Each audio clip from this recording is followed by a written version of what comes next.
ನಾವಿವತ್ತು ಹರಿಹರದಲ್ಲಿ ಶ್ರೀಕಾಂತ್ ಟಾಕೀಸ್ ಪಕ್ಕ ಅದ್ದೂರಿ ಬೆಣ್ಣೆ ದೋಸೆ ಹೋಟ್ಲಿಗೆ ಬಂದಿದ್ದೀವಿ. ಈ ಹೋಟ್ಲಿನ ಒಂದು ವಿಶೇಷತೆ ಏನಪ್ಪಾ ಅಂದ್ರೆ ಇಲ್ಲಿ ಸಿಗುವಂತದ್ದು ಒಂದು ಓಪನ್ ದೋಸೆ. ಹಿಟ್ಟು ರೆಡಿ ಮಾಡೋ ವಿಧಾನ ಎಲ್ಲ ಒಂದೇ ಆಗಿರುತ್ತೆ ಸರ್ ಇದು, ಆದ್ರೆ ಹಾಕೋ ಸ್ಟೈಲ್ ಬೇರೆ ಆಗಿರುತ್ತೆ ಅಷ್ಟೇ. 3 ತಾಸು ಅಕ್ಕಿನ ನೆನೆಸಿ ಅದನ್ನ ಒಣಗಿಸಿ ಗಿರಣಿ ಹಾಕೊಂಡ್ಬಿಡ್ತೀವಿ. ನಾವು ಯಾವಾಗ ಎಣ್ಣೆ ಹಾಕಿರ್ತೀವಲ್ಲ ಅವಾಗ ರೋಸ್ಟ್ ಬರೋದು. ಓಪನ್ ದೋಸೆ ಮಾತ್ರ ಮಸ್ತ್ ಆಗಿದೆ, ಅದ್ರ ಬಗ್ಗೆ ಡೌಟೇ ಇಲ್ಲ.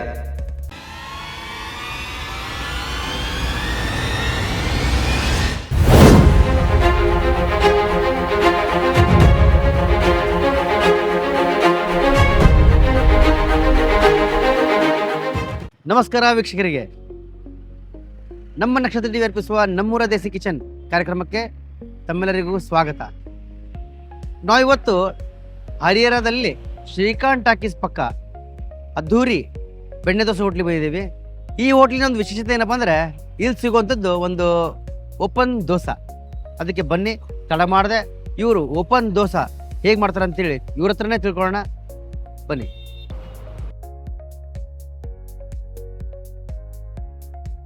ಸರ್ ನಮಸ್ಕಾರ. ಸರ್ ನಮಸ್ತೆ, ಆರಾಮಿದ್ದೀನಿ ಸರ್. ತಮ್ಮ ಹೆಸರು ಸರ್? ಸರ್ ನನ್ನ ಹೆಸರು ಕುಮಾರ್ ಅಂತ. ನೀವೇನೋ ಓಪನ್ ದೋಸೆ ಏನೋ ಮಾಡ್ತೀರಂತ ಗೊತ್ತಾಯ್ತು. ಹೌದು ಸರ್. ಅದ್ರ ಬಗ್ಗೆ ರೆಸಿಪಿ ನಮ್ಮ ವೀಕ್ಷಕರಿಗೆ ತೋರಿಸ್ತೀರಾ ಅಂತ ಕೇಳಿದಾಗ ನೀವು ಹ್ಞೂ ಅಂದ್ರಿ. ಹೌದು ಸರ್. ಅದಕ್ಕೋಸ್ಕರ ಇವತ್ತು ನಿಮ್ಮ ಮುಂದಿಗೆ ಆ ಒಂದು ಓಪನ್ ದೋಸೆ ಹೇಗೆ ಮಾಡ್ತಾರೆ ಅಂತ ಹೇಳಿ ತಿಳ್ಕೊಂಡು ಬಂದಿದ್ದೀವಿ. ಈಗ ನಾವು ತಡ ಮಾಡದೆ ಈ ಒಂದು ಓಪನ್ ದೋಸೆ ಅದು ಕ್ರಿಸ್ಪಿನೆಸ್ ಹೇಗೆ ಬರುತ್ತೆ ಅಂತೇಳಿ ನೋಡ್ಕೊಳ್ಳೋಣ.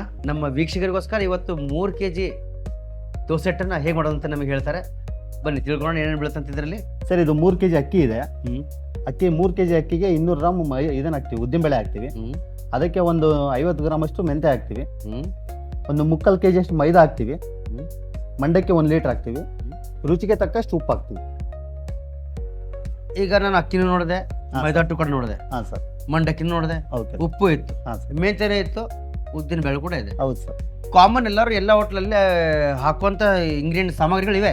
ಹಾಂ ಸರ್. ಆದ್ರೆ ನಿಮ್ಮ ಹತ್ರ ಏನ್ರಿ ಸ್ಪೆಷಲ್ ಇಂಥದ್ದು ಇರೋದು? ಹಿಟ್ಟು ರೆಡಿ ಮಾಡೋ ವಿಧಾನ ಎಲ್ಲ ಒಂದೇ ಆಗಿರುತ್ತೆ ಸರ್ ಇದು, ಆದ್ರೆ ಹಾಕೋ ಸ್ಟೈಲ್ ಬೇರೆ ಆಗಿರುತ್ತೆ ಅಷ್ಟೇ. ಮಸಾಲೆ ದೋಸೆನೇ ಬೇರೆ ತರ ಹಾಕ್ತಿವಿ, ಓಪನ್ ದೋಸೆನೇ ಬೇರೆ ತರ ಇರುತ್ತೆ, ಸೆಟ್ ದೋಸೆ ಬೇರೆ, ಪ್ಲೇನ್ ದೋಸೆ ಬೇರೆ, ಬೆಣ್ಣೆ ದೋಸೆನೇ ಬೇರೆ ತರ. ಆದ್ರೆ ವಿಶೇಷತೆ ಅದರಲ್ಲಿ ನೀವು ಮಾಡೋದ್ರ ವಿಶೇಷತೆ ನಾವಿವತ್ತು ವಿಶೇಷವಾಗಿ ನಿಮಗೆ ತೋರಿಸ್ತಿರೋದು ಓಪನ್ ದೋಸೆ ತೋರಿಸ್ತೀವಿ ಸರ್. ರೆಸಿಪಿ ಹೆಂಗಿರುತ್ತೆ ಏನು, ಬೇರೆ ಹೋಟೆಲ್ ಸಿಗುವಂತ ಒಂದು ದೋಸೆ ನಿಮ್ಮಲ್ಲಿ ಸಿಗುವಂತಹ ಓಪನ್ ದೋಸೆ ಏನು ವ್ಯತ್ಯಾಸ ಇದೆ ಸರ್? ಬೇರೆ ಕಡೆ ಓಪನ್ ದೋಸೆ ಅಂದ್ರೆ ನಿಮಗೆ ದಪ್ಪ ಇರುತ್ತೆ, ಇನ್ನೊಂದು ನಿಮ್ಗೆ ಮೆತ್ತಗೆ ಸಿಗುತ್ತೆ. ಅದು ನಮ್ಮಲ್ಲಿ ದಪ್ಪ ಇಲ್ಲ, ತೆಳ್ಳಗಿರುತ್ತೆ, ಆದ್ರೆ ರೋಸ್ಟ್ ಇರುತ್ತೆ. ನೋಡಿದ್ರೆ ವೀಕ್ಷಕರೇ, ಎಲ್ಲಾ ಕಡೆ ಸಿಗೋದು ಓಪನ್ ದೋಸೆದಲ್ಲಿ ದಪ್ಪ ಇರುತ್ತೆ ಮತ್ತೆ ಮೆತ್ತಗಿರುತ್ತೆ. ಆದ್ರೆ ಈ ಅದ್ದೂರಿ ಹೋಟೆಲ್ ಸಿಗುವಂತ ಓಪನ್ ದೋಸೆ ಹೇಗಿರುತ್ತೆ ಅಂದ್ರೆ ತೆಳ್ಳಗಿರುತ್ತೆ, ಆಮೇಲೆ ಅದು ಕ್ರಿಸ್ಪಿನೆಸ್ ಕೂಡ ಇರುತ್ತೆ ಅಂತ ಇವರ ಒಂದು ಹೇಳಿಕೆ. ನಾವು ಕೂಡ ಅದನ್ನ ಟೇಸ್ಟ್ ಮಾಡೋಣ. ಅದು ರೋಸ್ಟ್ ಇದೇನೋ ಇಲ್ಲೋ ಏನು ಊರು ಹೇಳ್ತಿದಾರೋ ಖರೀನೋ ಸುಳ್ಳು ಅಂತ ನಾವು ಇವತ್ತು ಲೈವ್ ಆಗಿ ಟೆಸ್ಟ್ ಮಾಡೋಣ. ಬನ್ನಿ ಸ್ಟಾರ್ಟ್ ಮಾಡೋಣ. ಓಕೆ ಸರ್, ಮಾಡೋಣ. ಸರ್ ಈಗ ಉದ್ದಿನಬೇಳೆ ನೆನೆ ಇಕ್ತೀವಿ ನಾವು. ಈ ಉದ್ದಿನಬೇಳೆ ಇದು ತಕೊಂಡು ಅದಕ್ಕೆ ಜೊತೆಗೆ ಮತ್ತೆ ಮೆಂತೆ ಹಾಕಂತೀವಿ ನಾವು. ಈಗ ಮೆಂತೆ ಹಾಕೊಂಡು ಇದಕ್ಕೆ ನೀರು ಹಾಕಿ 2 ತಾಸು ನೆನೆ ಇಕ್ತೀವಿ.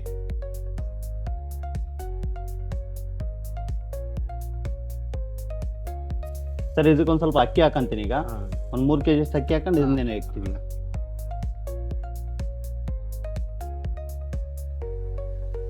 ನೆನೆ ಇಟ್ಟರೆ ಉದ್ದಿನ ಬೇಳೆನ ಇದು ಗ್ರೈಂಡರ್ಗೆ ಹಾಕ್ತೀವಿ.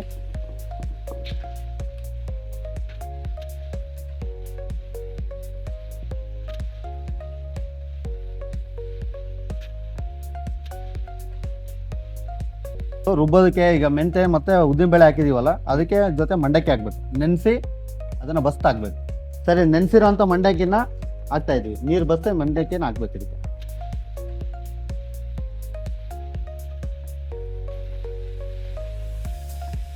ಸರ್ ಈಗ ಉದ್ದಿನಬೇಳೆ ಮೆಂತೆ ಮಂಡಕ್ಕಿ ಎಲ್ಲ ಹಾಕಿದೀವಲ್ಲ, ರುಬ್ಬಿದೆ, ಗ್ರೈಂಡರ್ ಆಗಿದೆ. ಒಂದು 20 ನಿಮಿಷ ರುಬ್ಬಿದೀವಿ. ಇನ್ನು ಒಂದು ಪಾತ್ರೆಗೆ ತಗೊಂಡು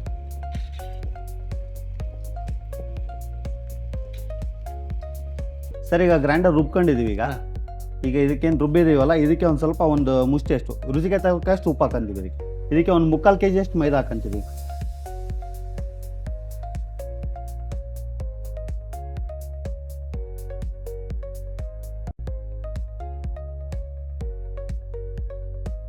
ಇದೊಂದು 3 ತಾಸು ಅಕ್ಕಿನ ನೆನೆಸಿ ಅದನ್ನ ಒಣಗಿಸಿ ಗಿರಣಿ ಹಾಕೊಂಡ್ಬಿಡ್ತೀವಿ ನಾವು.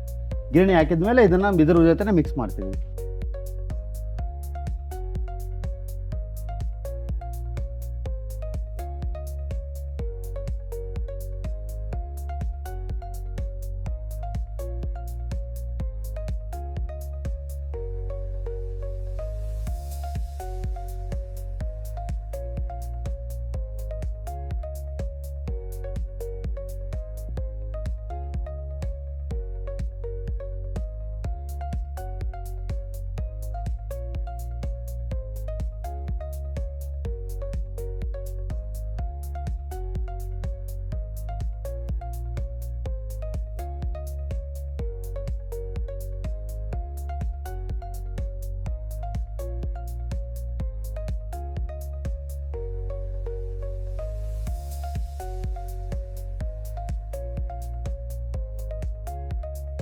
ಸರ್ ಇದೇನಂದ್ರೆ ನಾವು ಕಲ್ಸಿರ್ತೀವಲ್ಲ ಸರ್, ಹಾಗೆ ದೋಸೆ ಮಾಡಕ್ ಬರಲ್ಲ ಇದು.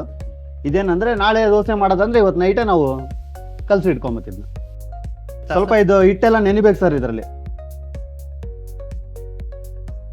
ಎಷ್ಟು 8 ತಾಸು ಸಾಕಾ? ಹಾ ಇಡ್ಬೇಕು ಸರ್. 8 ತಾಸು ಮಿನಿಮಮ್ 8 ತಾಸು. 8 ತಾಸು ಇಲ್ಲ ಸರ್, ಒಂದು 5 ರಿಂದ 6 ತಾಸು ಇಡ್ಬೇಕು ಇದು. ಯಾಕೆ ಇಡಬೇಕು ಅದು? ನೆನಕ್ಕೆ ಇಡಬೇಕು ಉದ್ದೇಶ ಸರ್ ಇನ್ನೊಂದು ಏನಂದ್ರೆ ದೋಸೆ ಹುಳಿ ಅಂಶ ಬರ್ಬೇಕಿದು ಲೈಟ್ ಆಗಿ. ಈಗ ಬರೇ ನಾವು ಅಕ್ಕಿ ಹಿಟ್ಟು ಕಲಸಿ ಮಾಡ್ತೀವಿ ಅಂದ್ರೆ ಬರಲ್ಲ, ಸ್ವಲ್ಪ ಹುಳಿ ಅಂಶ ಬರ್ಬೇಕದು. ಅದು ಹುಳಿ ಬರ್ಬೇಕಂದ್ರೆ ಈಗ ಎಲ್ಲ ಉದ್ದಿನ ಬೇಳೆ ಎಲ್ಲ ನೆನೆ ಹಾಕಿರ್ತೀವಲ್ಲ, ಅದನ್ನ ಸ್ವಲ್ಪ ನೆನೆಗೆ ಬಿಡ್ಬೇಕು ಇದ್ರಲ್ಲಿ. ಅಂದ್ರೆ ಮೇನ್ ಮಿಕ್ಸ್ ಆಗ್ಬೇಕಿದು, ಕ್ಲೀನ್ ಆಗಿ ಮಿಕ್ಸ್ ಆಗ್ಬೇಕಿದು. ಅಂದ್ರೆ ಹುಳಿ ಬರೋಕೆ ಒಂದು ಉದ್ದೇಶದಿಂದ ನಾವು 8 ತಾಸು ನಾವು ಇಡ್ಲೇಬೇಕಿದೆ. 5 ರಿಂದ 6 ಅಥವಾ 7 ರಿಂದ 8 ತಾಸು ಕನಿಷ್ಠ ಒಂದು 6 ತಾಸು ಆದ್ರೂ ಇಡ್ಲೇಬೇಕು ಸರ್ ಇದು.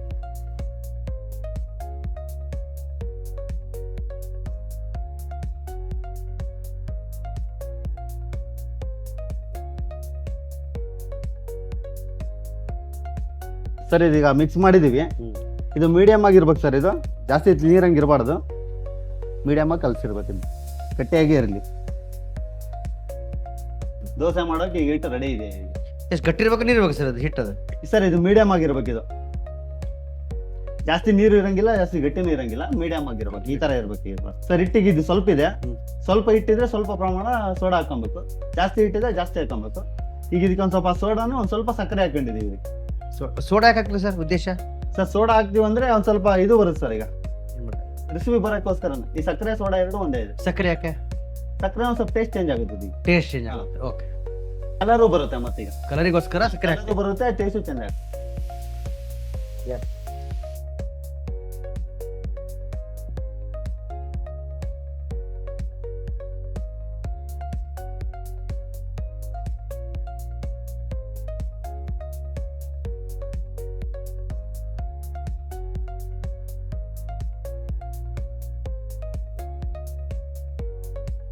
ಸರಿ, ದಪ್ಪ ಇರೋದು ದೋಸೆ ಇದು. ಇದೊಂದು ಸ್ವಲ್ಪ ರೋಸ್ಟ್ ಆಗ್ಬೇಕು ಸರ್ ಚೆನ್ನಾಗಿ. ಈಗ ನಮಗೆ ರೆಸಿಪಿ ಬರ್ಬೇಕಂದ್ರೆ ಒಂದು ಸ್ವಲ್ಪ ಜಾಸ್ತಿ ರೋಸ್ಟ್ ಆಗ್ಬೇಕು, ಅವಾಗ ಕಲರು ಬರುತ್ತೆ. ಅಂಚು ಮೀಡಿಯಮ್ ಆಗಿ ಕಾದಿರ್ಬೇಕು. ಇದು ಜಾಸ್ತಿ ಕಾದಿದ್ರೆ ಮತ್ತೆ ಭಾಳ ರೋಸ್ಟ್ ಆಗ್ಬಿಡುತ್ತೆ. ಇದ್ರ ಮೇಲೆ ಒಂದು ಸ್ವಲ್ಪ ಎಣ್ಣೆ ಹಾಕ್ಬೇಕು ಸರ್. ಇದು ನಾವು ಯಾವಾಗ ಎಣ್ಣೆ ಹಾಕಿರ್ತೀವಲ್ಲ ಅವಾಗೆ ರೋಸ್ಟ್ ಬರೋದು.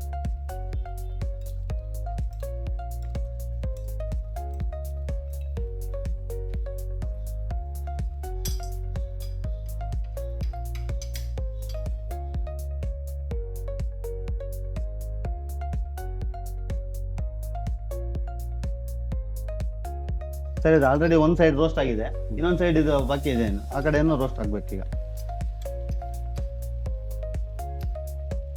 ನೋಡಿದ್ರೆ ವೀಕ್ಷಕರೇ, ಕಲರ್ ನೋಡಿ ಎಷ್ಟು ಕ್ಲೀನ್ ಆಗಿ ಬಂದಿದೆ, ಕೆಂಪಾಗಿ. ಏನು ರೋಸ್ಟ್ ಆಗಕ್ ಬಿಟ್ರೆ ನಾವು ಈಗ ಹಾಕಿರೋ ಎಲ್ಲ ಪದಾರ್ಥಗಳು ಹಾಕಿದ್ರೆ ಈ ತರ ರೋಸ್ಟ್ ಬರುತ್ತೆ, ನಿಮಗೆ ಕಲರ್ ಈ ತರ ಬರುತ್ತೆ. ಒಂದ್ 2 ದಿವಸ ರೆಡಿಗೆ ಹಾಕಿ ಎಷ್ಟು ನಿಮಿಷ ಬೇಕು ಸರ್ ಇದು? ಸರ್ ರೋಸ್ಟ್ ಮೇಲೆ ಡಿಪೆಂಡ್. ಸ್ವಲ್ಪ ಜಾಸ್ತಿ ರೋಸ್ಟ್ ಚೆನ್ನಾಗಿ ಬರ್ಬೇಕಂದ್ರೆ ಒಂದು 2-3 ನಿಮಿಷ ಆಗುತ್ತೆ. 2 ನಿಮಿಷ. ಹಾ, ನನಗೆ ಕಡಿಮೆ ಉರಿಯಲ್ಲ, ಹೈ ಫ್ಲೇಮ್ ಅಲ್ಲಿ? ಹೌದು ಸರ್, ಕಡಿಮೆ ಮೀಡಿಯಂ ಉರಿ ಇರ್ಬೇಕು ಸರ್. ಇದು ಜಾಸ್ತಿ ಕಡಿಮೆ ಇದ್ರೂ ಕಲರ್ ಬರಲ್ಲ, ಜಾಸ್ತಿ ಉರಿ ಜಾಸ್ತಿ ಇದ್ರೆ ಮಾತ್ರ ಫುಲ್ ರೋಸ್ಟ್ ಆಗ್ಬಿಡುತ್ತೆ. ಅಂದ್ರೆ ನಾವು ಮೀಡಿಯಂ ಆಗಿ ಇಟ್ಕೊಬೇಕು ಇದನ್ನೆಲ್ಲ. ಮೀಡಿಯಂ ಅಲ್ಲಿ ನಾವು ಮಾಡ್ಬೇಕು. ಹೌದು ಸರ್. ಈಗ ನೋಡಿ ಸರ್, ಈಗ 2 ಸೈಡ್ ರೋಸ್ಟ್ ಆಗಿದೆ. ಈಗ ಈಗ ಪಲ್ಯ ಹಾಕ್ತೀವಿ ಸರ್. ಈಗ ಸೆಂಟ್ರಿಗೆ ಇದು, ಇದ್ರ ಮೇಲೆ ಮಸಾಲಾ ಪೌಡರ್ ಹಾಕ್ತೀವಿ. ಇದಕ್ಕೆ ಮಸಾಲಾ ಪೌಡರ್. ಹಾ,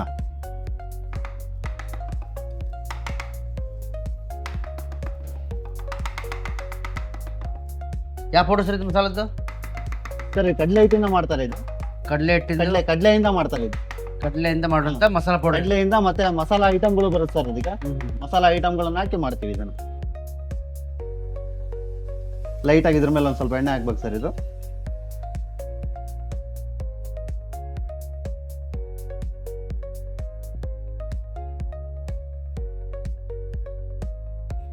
ಫೈನಲ್ ಆಗಿ ಸ್ವಲ್ಪ ಇದ್ರ ಮೇಲೆ ಬೆಣ್ಣೆ ಹಾಕೊಬೇಕು. ಇಲ್ಲಿಗೆ ನಿಮ್ಗೆ ಓಪನ್ ದೋಸೆ ರೆಡಿ ಇದೆ ಸರ್.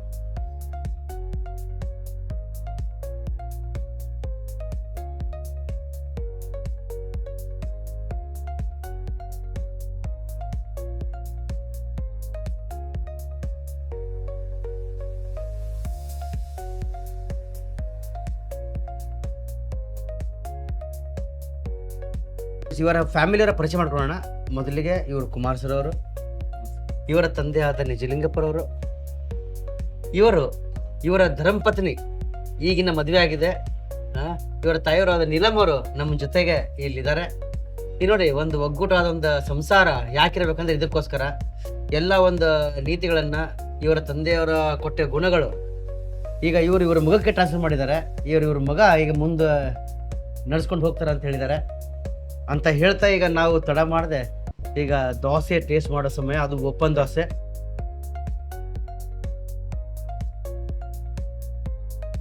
ಹಾ ಹಾ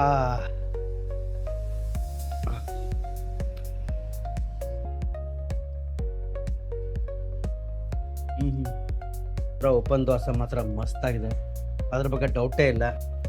ಈಗ ನನಗೆ ಗೊತ್ತಾಯ್ತು ಇದೆಲ್ಲ ಏನಪ್ಪ ಮ್ಯಾಜಿಕ್ ಅಂದರೆ ನಿಮ್ಮ ತಂದೆಯವರಾದ ನಿಜಲಿಂಗಪುರ ಒಂದು ಮ್ಯಾಜಿಕ್ ಅನ್ಬೋದು.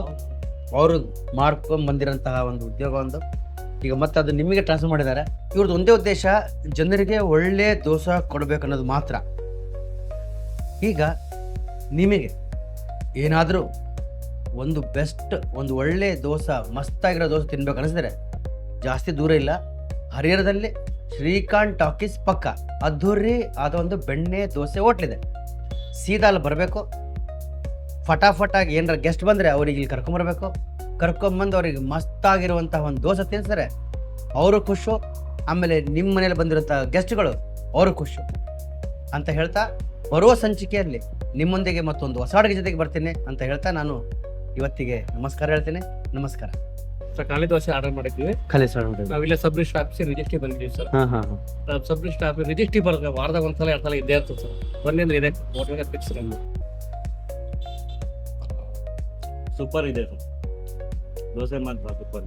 ಇನ್ನೊಂದೇನಂದ್ರೆ ಅವರು ಫ್ರೆಂಡ್ಲಿ ಆಗಿ ಬಿಹೇವ್ ಮಾಡ್ತಾರೆ, ಕಸ್ಟಮರ್ಸ್ ಸ್ಯಾಟಿಸ್ಫೈ ಮಾಡ್ತಾರೆ. ಫಸ್ಟ್ ಕ್ವಾಲಿಟಿ ಮಾತ್ರ ಸೂಪರ್ ಮೇಂಟೈನ್ ಮಾಡ್ತಾರೆ.